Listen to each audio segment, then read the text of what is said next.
ঢাকার 10তম সভা করার সিদ্ধান্ত নিয়েছিলাম। আজ থেকে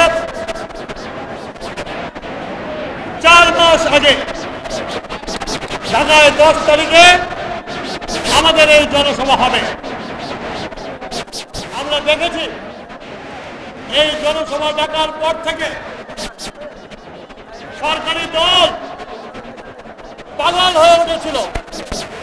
সরকারি দলের নেতারা নানান রকম হুমকি ধামকি দিচ্ছিল যে ঢাকা শহরে আমাদের দাঁড়াতে দেবে না, ঢাকা শহরে আমরা সঙ্গে সভা করতে পারবো না, ঢাকার রাজপথ তারা দখল করে নেবে। আমরা শুরু করেছিলাম চট্টগ্রামের পলো গ্রাউন্ড দিয়ে, আজকে শেষ করবো ঢাকার এই গোলাপ বাগের মাঠে। প্রতিটি মিটিংয়ে সমুদ্রের মতো ঢেউ উঠেছিল। আমাদের সব জায়গায় বাধা দেওয়া হয়েছে। মানুষ একদিনের মিটিং 4 দিন করেছে। মানুষ চিনা নিয়ে এসেছে। 82 বছরের বৃদ্ধ এসেছে এই শাসন থেকে মুক্তি পাওয়া। এটা প্রমাণ করে এই সরকারের পায়ের নিচে মাটি নাই। ঢাকা শহরে আমাদের এই মিটিং নিয়ে পশ্চিমবঙ্গ থেকে মমতা ব্যানার্জির স্লোগান খেলা হবে। ওই আওয়ামী লীগের চিনে একটা আছে,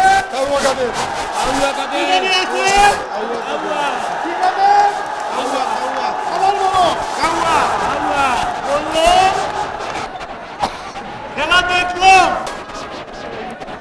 এরকম গুলি করা দেখেছি। ওই গুলি করা দেখে আমার মনে পড়ে গেল 1971 সালে 25শে মার্চ রাত্রে পাকিস্তানের হানাদার বাহিনী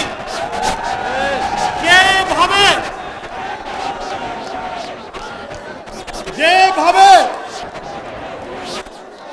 আমাদের উপরে গুলি চালিয়েছিল, সেই একই কায়দায় আমাদের বিএনপি নেতা কর্মীদের উপরে গুলি চালিয়েছিল। ফলে আমাদের এক ভাই বীরপুরের স্বেচ্ছাসেবক দলের নেতা আত্মহত্যা দিয়েছে। মানুষের রক্ত বিধা যায় না। পুলিশ দিয়ে রাজনীতির খেলা হয় না। রাজনীতির খেলা রাজনীতির কর্মী দিয়ে করতে হয়। জোর করে ক্ষমতায় থাকা যায় না।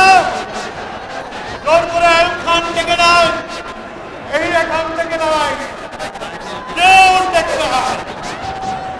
সুতরাং এত বাধা আমাদের মহাসচিবকে ধরে নিয়ে গেছে। এই মিটিংয়ের প্রধান অনুষ্ঠান আমাদের স্থায়ী কমিটির সদস্য জনাব মির্জা আব্বাসকে ধরে নিয়ে গেছে।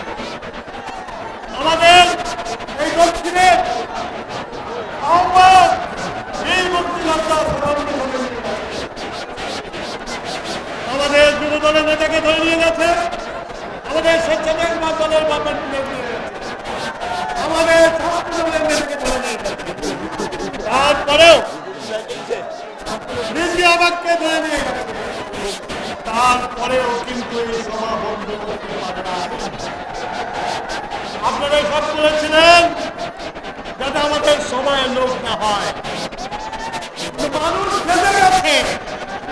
যত বাধাই দেয়, যত গুলি করে, কোনো গুলি না, মানুষের কাছে কোনো বাধাই না। যার ফলে কালকে আমরা মাত্র এই আসরের নামাজের পরে আমরা অনুমতি পেয়েছি। অনুমতি পাওয়ার পর পরে এই গোলাপাট মাঠ ভর্তি হয়ে গেছে। মানুষ পাঁচ নামাজ পড়ে করেছে এই মাঠে। তাই আমি হুঁশিয়ার করে দিয়েছি এই সরকারকে।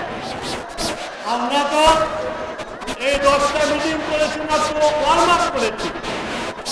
আজকে আমাদের প্রধান অতিথি আগামী দিনে সংগ্রামের প্রোগ্রাম ঘোষণা করবে। তারপর থেকে শুরু হবে রাজপথের সংগ্রাম, রাজপথের মিছিল।